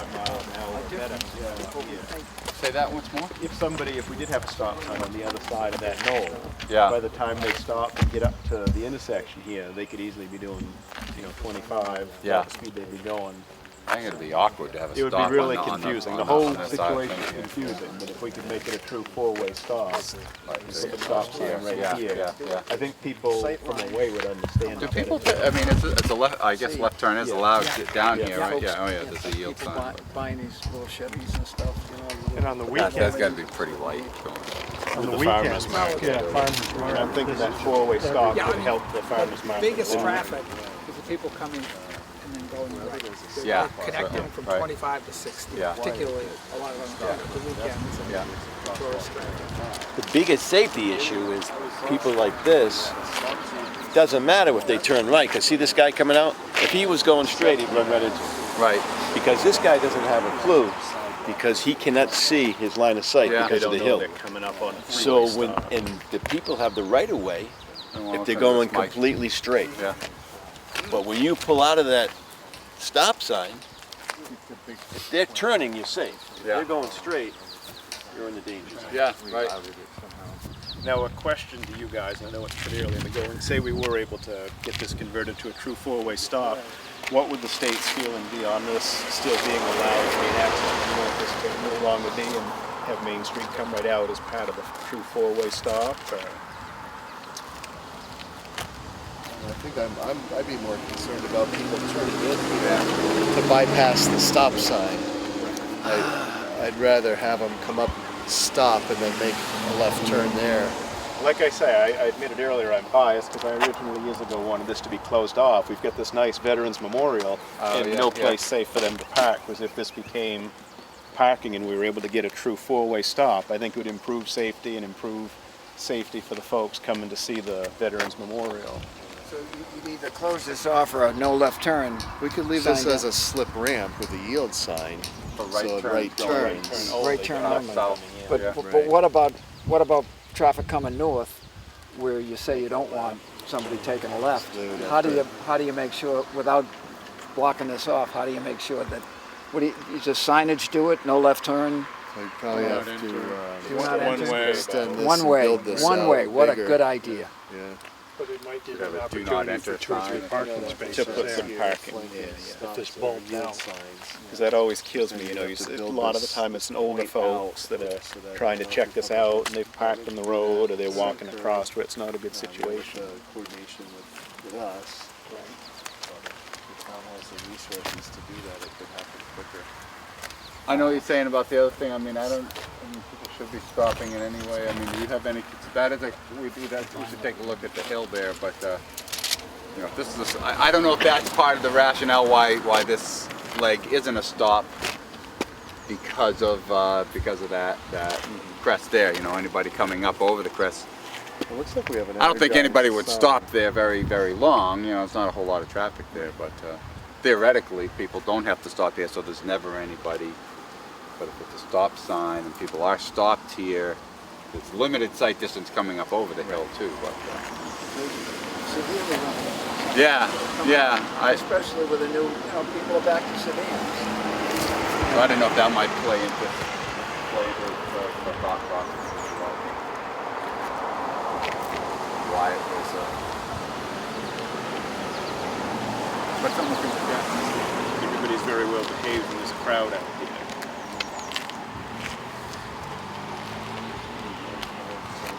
Yeah, the left turn lane there, I mean, that's really kind of, this is, we'd be interested in working with the town, with you if you wanted. That's fairly big change, I would think, from the people who've gone in there and stuff. I've never known it any different. Yeah, so, we'd kind of look for you. your lead on that, I think. I presume there would have to be some additional width there. That looks kind of narrow if there was going to be two-way, at least right at the throat. I don't think there's.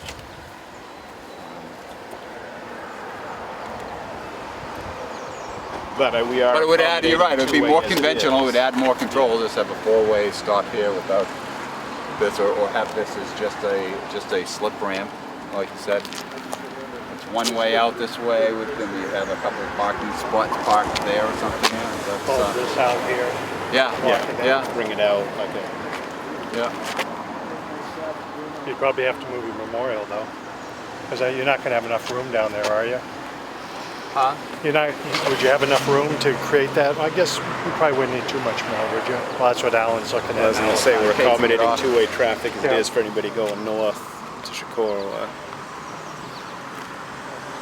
I think it's a nice conversation Actually, to have. if anybody's coming out of town now, that's not marked. No, anybody. I didn't see that somebody. If you're going straight out 113, you go out that way anyway. Yes. Right? Yes. So, Yes. so it is two-way there. Yes. Right. So we should have enough space. Yeah, there. yeah, It's yeah, just yeah. What we do to control. Yeah. It's just that look from standing here. That looks narrow. This looks. It is. Well, it's narrower Yeah, than this. yeah, it's narrower than this. Yeah.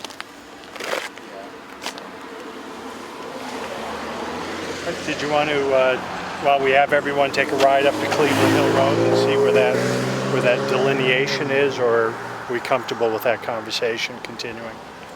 Yeah, we could. So, we took a ride up there before we were here about quarter of, and so we had driven up there to look at it. We weren't That's still a priority. 100% sure. We'd have to dig a little bit more. We're talking about Cleveland Hill Road. The exact one, we had a pretty good sense of where it was. The other is definitely a discussion we need to. Then we're fine with on that visit. And that's one of the things I think, that's, what'd you say, was like a mile of state maintenance in the middle out there. It doesn't make a lot of sense, and it's not going to probably see much attention from us. I think you were thinking that it might be some greater shim. Maybe. Yeah. But Just keep it serviceable. it's not on the list unless they scrape a little from a couple of the sections. Yeah. So. But with that said, if there was, to kind of get it off our books and our responsibility and stuff, if there was a willingness for the town to take it over, we could find some maybe betterment money or things like that we would do a more heavier maintenance fix.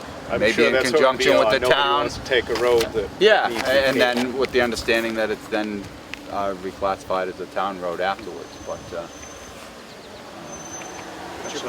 Plowing it now, your block grant aid would increase a few pennies if you had it for the summer as well. Yeah. But you're getting nothing for it now. Yeah.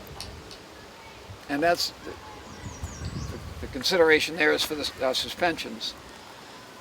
So it doesn't rise to this level where our considerations is life and limb. Yeah, yeah. But that certainly is, I can't imagine it's anything besides a pain in the neck, because the DOT, I don't think, would do much besides coal past that. And, right. And then we'll manage to dig that up in short order. And, yeah. So if there's a willingness to look at it, I mean, some of those things typically, 1/3 town, 2/3 state to get it fixed up into a maintenance thing, with the understanding then that the town takes it over. If that's something to look at, consider, we can maybe look at a number for that and at least put that out to see if there's I'll have to rely on my brother further interest. for that, because I have a vested interest because of the home address, which is. On the other side of it, you're pretty close to this. Oh, yeah. Was there anything else you gentlemen wanted to speak to DOT and the officials about? No, I appreciate you guys I think coming I should out. know. And hearing Where us was and the giving us thoughts. crosswalk? Where was Ricker? Down here, just a bit. Down here. I can take you down. Okay. Yeah, the Rimacacre crosswalk. Rimacacre, that would be an awkward spot because it does fit what you guys are saying. You wouldn't expect a crosswalk in that area. Whereas we do down at the Brett School, we get the crosswalk, which the question was raised, I think it was last fall, start of the school year, about thinking it was painted at the wrong angle. And I don't know. I think originally when we got the crosswalk about 25 years ago, it was on an angle because we used to take kids from the Brett School to the rec field at the end of the day. But the reason it was brought up as an issue is because the crosswalk doesn't match where the signs are. And if we're getting it resurfaced, we can maybe repaint the crosswalk to match the signs. Is that all the way down by the school? Yeah. And if we don't get it resurfaced, maybe we can just move the signs, because that would be a simple fix too. If you look where the crosswalk goes, Yeah. the crosswalk brings them right into where the buses pull in, Okay. Yeah. which is not good. Yeah, okay. Compounding that is, there's a preschool class that some of our students, Jack helped me with this, they go there at the end of the school day. They also do after-school programs. Correct. And there's usually an adult walking with them, but I worry sometimes about Brett School students who are going there to spend the 2 or 3 hours till mom or dad can come Until they pick get them to up. the 7th grade, they gotta go by themselves. I don't want anybody.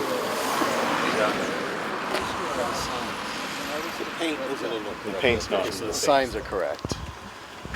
The signs are more reliable than the paint, but you're the pro. Well, I don't see it day to day like you guys do. It's okay on this side of the road, but where it brings you across the street is not the proper place. There's a bike rack across the street that's a grass area where the kids can walk safely.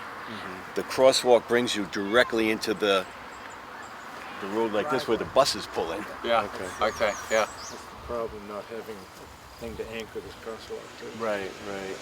And with the federal resurfacing project, some locations we get a little piece of sidewalk where the crosswalk terminates.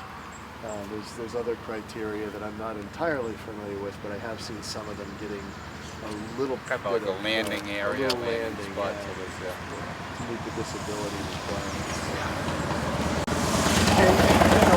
This is not 93 and we're not 101. Really appreciate you doing this with us, and I know you got a ton of demands on you, but It's a pleasure. Glad to just, get out and you know, meet. Thank you. Picked a nice day, too. to Joe and Beautiful evening. and to Mark, and we're really grateful for you to do this. We're going to sleep better, and the kids are going to be safer, so I can't thank you enough. All right, good, thank you. Thank you. Appreciate it. Yep. All right. Meet you, thank you. See you. All right, we'll stop down. It's nice to meet you. Have a good day. We'll stop down by Thank you very much. Yes, nice to see you. Have a nice one. I know you got a million. I'll be coming back to you after we look at a few things up. Mark, thank you. And stuff. I like the idea. Mike. Perfect. Mike, you can weigh in. I like the idea of, and we'll look closer. I don't know if it's been thought of or asked before, but just the basic thing of striping the lanes a little narrower. As you come into town, we should take a look. Because you can see right here, there's Traffic nothing. will do that. You will do that. Down to 11. Yeah. But if it goes below 11 feet wide, we'd want someone at Highway Design to look at that, Yeah, make sure that's okay. But District 3, is it resurfacing? Is it this year or? I think it is this year. So Yeah. it's already advertised in bid. Yeah. So the contractor is doing the striping in Districts 3 and 6, I believe. Oh, is it 2? 2 Yeah. and 6? Okay, so then it's us then. I think so. Okay. So we'll look at that. Good. All right, thank you. Thank you. Is the meeting adjourned? Yep. Thank you. Meeting's adjourned. Yeah, motion to adjourn. Second. All in favor? All right. All right, you can turn the camera off. All right. Thank you. And now-